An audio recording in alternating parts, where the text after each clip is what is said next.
Hello और मेरे सारे व्यूअर्स और दर्शकों को दीप्ति शेखर का नमस्कार। आज मैं बात करने वाली हूँ जिस विषय पे वो है 7 स्टेजेस ऑफ अवेकनिंग। तो मेरे स्पिरिचुअल अवेकनिंग के प्रोसेस के दौरान मेरे जो भी अनुभव हुए, जो भी एक्सपीरियंसेस हुए, उनको मैंने 7 स्टेजेस में डिवाइड किया है और मैं ये अपने एक्सपीरियंसेस आप लोगों के साथ शेयर करना चाहती हूँ ताकि शायद मेरे एक्सपीरियंसेस से आपको भी कुछ बेनिफिट हो जाए, कुछ गाइडेंस मिल जाए। तो देखिए, आप में से जितने व्यूअर्स स्पिरिचुअल अवेकनिंग के प्रोसेस से गुजर रहे हैं, ज़रूरी नहीं कि आप भी इसी ऑर्डर में इन चीज़ों को एक्सपीरियंस करें जिस ऑर्डर में मैंने इनको डिवाइड किया है। ये ऑर्डर आगे पीछे हो सकते हैं और इन कैटेगरीज का कोई क्लियर बाउंड्री नहीं है। ऐसा नहीं है कि ये स्टेज 1 यहाँ से शुरू होकर यहाँ पे ख़त्म होता है। कोई क्लियर कट बाउंड्रीज नहीं है। कई बार ऐसा होता है कि हमारे लाइफ में एक से ज़्यादा स्टेज एक साथ चल रहा होता है। तो आइए इन स्टेजेस को सुनते हैं, समझते हैं। तो स्पिरिचुअल अवेकनिंग का पहला जो स्टेज है वो है शेकअप। देखिए, हमारी जिंदगी एक सेट पैटर्न में चलती है। हम सुबह उठते हैं, अपने काम पे जाते हैं, शाम को लौट कर आते हैं, टीवी देखते हैं, फैमिली के साथ टाइम स्पेंड करते हैं या पार्टी करते हैं, खाते पीते हैं, ड्रिंक करते हैं, सो जाते हैं। और बरसों बरसों हमारी ज़िंदगी कुछ यूं ही चलती रहती है और हम अपने लाइफ को फॉर ग्रांटेड लेते हैं और हमें लगता है हमारी ज़िंदगी हमेशा बस यूं ही चलने वाली है। और फिर अचानक एक दिन बूम, कुछ ऐसी घटना होती है, कुछ ऐसा होता है जो हमें अंदर तक हिला के रख देता है। शायद किसी का सडन डेथ या किसी पार्टनर का अचानक छोड़ देना जिस पे हमने पूरा भरोसा किया था। कोई बहुत बड़ा बिजनेस में लॉस, शायद बिजनेस पार्टनर ने चीट किया, धोखा दिया, या कोई एक्सीडेंट होना, कोई भयानक बीमारी का पता चलना जो हमें अंदर तक हिला के रख दे। तो देखिए, ज़्यादातर हमारे लाइफ में स्पिरिचुअल अवेकनिंग कुछ इस तरह के शेकअप के साथ ही होती है। हाँ, कुछ लोगों के लिए अवेकनिंग बहुत स्मूथ सिंपल प्रोसेस होता है कि वो बस मेडिटेशन करने बैठे शाम में और उनका एनलाइटनमेंट हो गया। बट ऐसा बहुत कम लोगों के साथ होता है। ज़्यादातर लोग तो किसी एक घटना से बुरी तरह से शॉक्ड, नम्ब स्टेट में आ जाते हैं। बहुत ही डिफिकल्ट स्टेज से हम गुजरते हैं और ये हमारा पहला स्टेज ऑफ अवेकनिंग होता है। तो जब हम इस शॉक्ड स्टेज से फाइनली निकलते हैं तो हम स्पिरिचुअल अवेकनिंग के दूसरे स्टेज में पहुंच जाते हैं और दूसरा स्टेज है क्वेश्चनिंग एंड ब्लेम गेम। तो देखिए, जब भी हमारे साथ कोई ऐसी दुर्घटना होती है जो हमारे बियॉन्ड इमेजिनेशन है तो हम शॉक स्टेट में जाते हैं और जब उस शॉक स्टेट से फाइनली हम निकलते हैं तो हमारे सामने होते हैं बहुत सारे क्वेश्चंस, बहुत सारे सवाल। मेरे साथ ही ऐसा क्यों हुआ? मैंने ऐसा क्या किया था? मैंने तो कभी मक्खी भी नहीं मारी, मैंने किसी का बुरा भी नहीं सोचा, बुरा नहीं किया। फिर मुझे ही क्यों इस तरह के मेंटल, फिजिकल, इमोशनल ट्रॉमा से गुजरना पड़ा? मैं ही क्यों? Why me? और फिर शुरू होता है ब्लेम गेम। माय बॉस, वो मुझे पसंद नहीं करता, उसकी वजह से मेरा प्रमोशन नहीं हो रहा। माय मदर इन लॉ, उसने मेरी लाइफ हेल करके रखी है। मेरा बिजनेस पार्टनर, उसने मुझे चीट किया। आज मैं फाइनेंशियली मैं पाई पाई को मोहताज हो गया हूँ। ये बीमारी, ये accident, so many people, situations जिनकी वजह से आज मेरी लाइफ हेल है। मैं आज परेशान हूँ। तो बहुत सारे लोग तो भगवान, ईश्वर, अल्लाह, जीसस, डिवाइन को भी ब्लेम करते हैं। तुम्हारी वजह से मेरे साथ ये सब कुछ हुआ। कुछ लोगों का फेथ खत्म हो जाता है। अगर तुम होते तो क्या मेरे साथ इतना बुरा होने देते? You don't exist, there is no God. तो इस तरह से बहुत सारे लोग लाइफ अवेकनिंग के इस सेकंड स्टेज में अटक के रह जाते हैं। हमेशा दूसरे लोगों को, लाइफ की सिचुएशंस को अपने प्रॉब्लम्स के लिए ब्लेम करते रहते हैं और इस तरह से काफ़ी बिटर भी हो जाते हैं अंदर से। हाँ, जो वो दूसरों को ब्लेम करते हैं वो कुछ गलत नहीं होता, वो सच होता है, मगर वो पूरा सच नहीं होता। तो कुछ लोग जो इस ब्लेम गेम से ऊपर उठते हैं, बाहर निकलते हैं और खुद को क्वेश्चन करना सीखते हैं कि मेरे ही साथ ये सब क्यों हुआ। क्योंकि दुनिया में तो सब कुछ है, अच्छे बॉसेस भी हैं, लविंग केयरिंग सास भी हैं, अच्छे बिजनेस पार्टनर्स भी हैं, बहुत सारा पैसा है, एबंडेंस है, हैप्पीनेस है, ब्लिस है, सब कुछ है, मगर मुझे क्यों नहीं मिल रहा?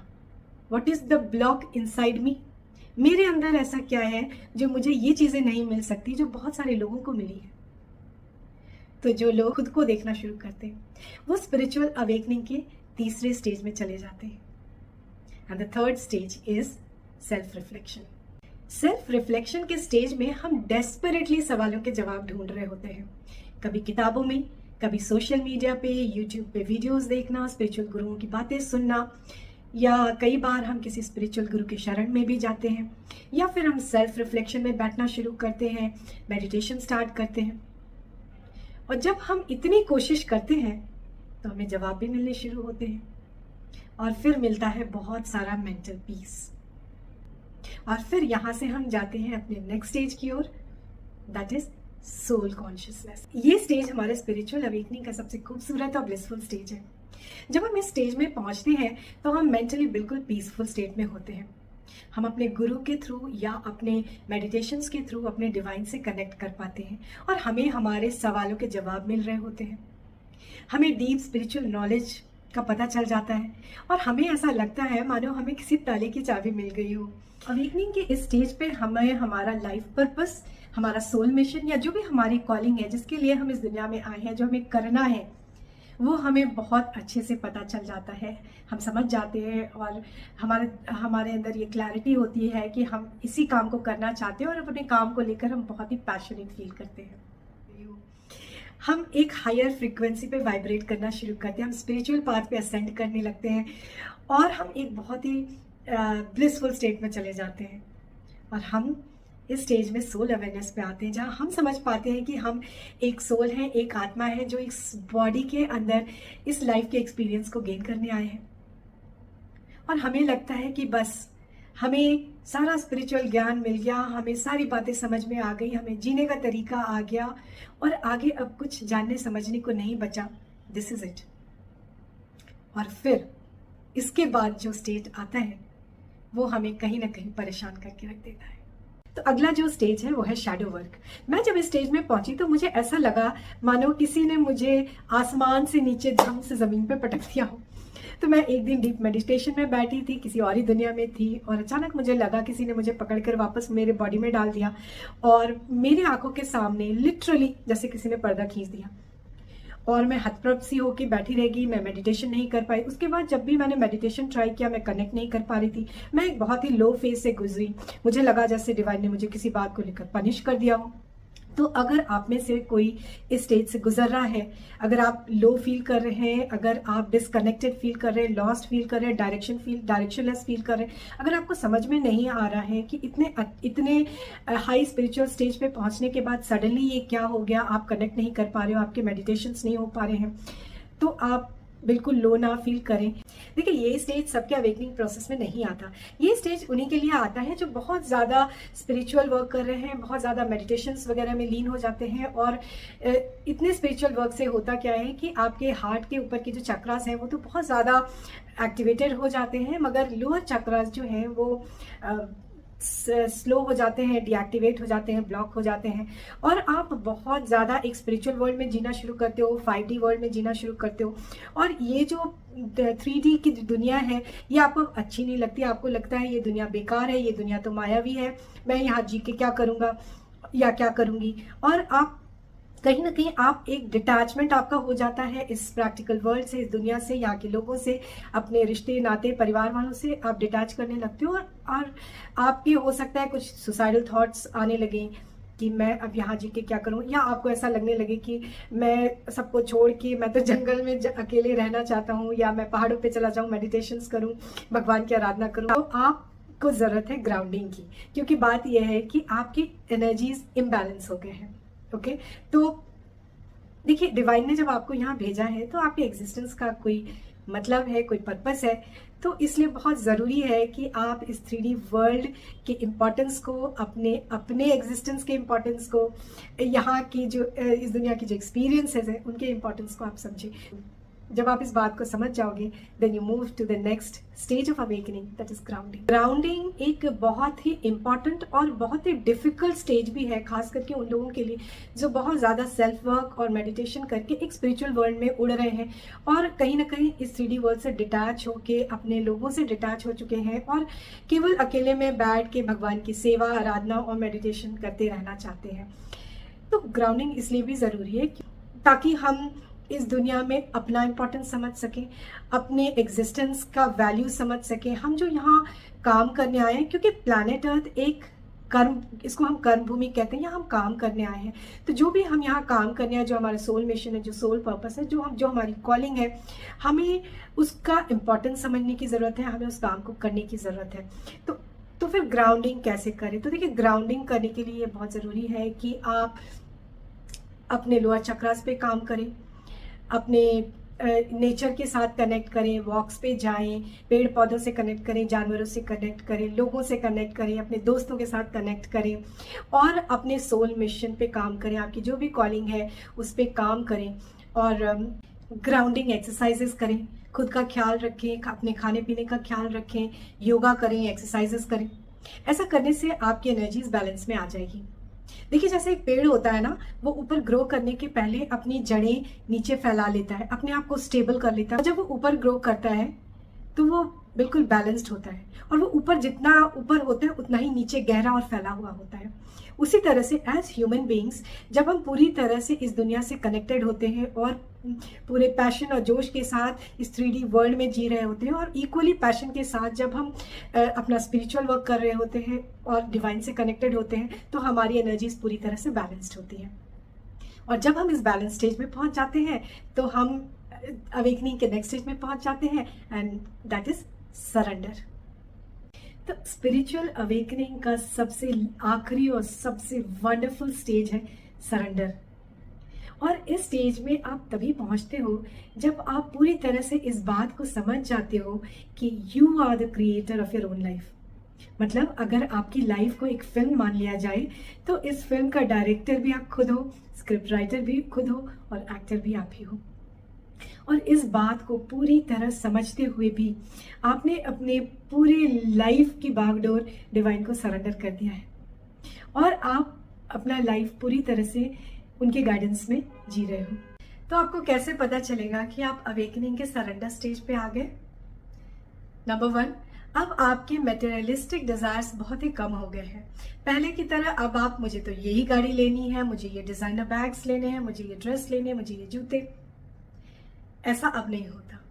ऐसा नहीं है कि आप ये चीजें नहीं खरीदते, मगर अब आपका फोकस इन चीजों पे नहीं है। अब आप ऑब्जर्व करोगे कि जब आप किसी चीज को दिल से डिजायर करते हो तो बहुत जल्दी पूरे होने लगे हैं, मिराकुलसली। अब आप ऑब्जर्व करोगे कि अब आप मेंटली और इमोशनली बहुत स्टेबल हो। आपको चीजें अब पहले की तरह डिस्टर्ब नहीं करती, ट्रिगर नहीं करती। कहने का मतलब है कि आज भी वही लोग हैं आपके आसपास, वही लाइफ की सिचुएशंस है, वही दुनिया है, मगर पहले आप जिन चीज़ों से ट्रिगर हो जाते थे, फ्रस्ट्रेट हो जाते थे, जिन बातों से आप तंग हो जाते थे, अब वो सिचुएशंस, वो लोग, वही बातें आपको उस तरह से बिल्कुल परेशान नहीं करती। आप बहुत ही पीसफुल और स्टेबल फील करते हो। अब सिचुएशंस आपके कंट्रोल में होती है। अब आपने सोशल मीडिया पे मैनिफेस्टेशन वीडियोस देखना बंद कर दिया है, क्योंकि आप समझ चुके हो बहुत अच्छी तरह से कि जो आपका है वो आपको ज़रूर से मिल जाएगा और जो आपका नहीं है उसके पीछे भागने की कोई ज़रूरत भी नहीं है। ना आप मनी को चेज कर रहे हो, ना रिलेशनशिप्स को चेज कर रहे हो। अब आप बहुत ही अपनी जगह पे स्टेबल हो। अब आपको ग्रैटिट्यूड वाले एक्सरसाइजेस की ज़रूरत नहीं, क्योंकि हर मोमेंट आप ग्रैटिट्यूड के साथ जी रहे हो। आप हर मोमेंट महसूस करते हो कि लाइफ कितनी खूबसूरत है, कितनी अबेंडेंट है, डिवाइन ने आपको कितना कुछ दिया है। आप ब्लेस्ड फील करते हो और हर मोमेंट ग्रैटिट्यूड में जीते हो। जो चीज़ें आपके हिसाब से हो रही है उसके लिए आप थैंकफुल हो। तो जो चीज़ें आपके साथ गलत हो रही है, आप उसमें या तो लाइफ के लेसन्स ढूंढ रहे हो या उसमें कुछ समझने की कोशिश कर रहे हो। उस लेसन के लिए भी आप डिवाइन को थैंक यू बोल रहे हो। और सबसे इम्पॉर्टेंट बात यह है कि आप टोटली अपने सोल मिशन या कॉलिंग पे फोकस्ड हो। जो भी आप करना चाहते हो, जो भी आपका पैशन है, उसको आपने स्टार्ट कर दिया है या काफ़ी आगे बढ़ चुके हो, या एटलीस्ट आपने उसकी पूरी प्लानिंग, उसकी पूरी तैयारी कर ली है। और अपने थॉट प्रोसेस को अगर स्टेज पे ऑब्जर्व करेंगे तो आप पाएंगे कि हर वक्त आप ये सोच रहे होते हो कि कैसे मैं अपने आप को इम्प्रूव करूं, ऐसा मैं क्या करूं इस दुनिया के लिए, लोगों के लिए, जानवरों के लिए, या इस प्लैनेट अर्थ के लिए, जो दूसरों के लिए बेनिफिशियल हो। कुछ न कुछ आप बेनिफिशियल, कुछ अच्छा करने की हमेशा सोच रहे हो। तो कॉन्ग्रेचुलेशंस, अगर आप इस स्टेज पे पहुंच गए हो तो this is the beginning of a new life for you, and be prepared, be ready, क्योंकि यूनिवर्स आपको दुनिया में अब बड़े काम करने के लिए तैयार कर रहा है। You have to be ready कि अब आपको बड़ी जिम्मेदारियां दी जाएंगी, आपको एक ज़्यादा बड़ा रोल प्ले करना है इस दुनिया के प्लेटफॉर्म पे। So all the best. तो ये है मेरे अनुसार 7 स्टेजेस ऑफ स्पिरिचुअल अवेकनिंग। तो क्या इस वीडियो में आपको सातों स्टेजेस की क्लैरिटी मिल रही है? ज़रूर से कमेंट सेक्शन में डालिएगा, बताइएगा। आपके अगर और भी कोई सवाल है, क्वेश्चन है, ज़रूर से कमेंट सेक्शन में डालिए। मुझे आपके सवालों के जवाब देना अच्छा लगता है। और आप किस स्टेज में हैं अवेकनिंग के, ज़रूर से बताइए। तो अभी के लिए बस इतना ही, मिलती हूँ फिर अगले वीडियो में। तब तक के लिए आप सभी अपना ख्याल बहुत अच्छे से रखें। Take care, bye bye, and thank you for watching.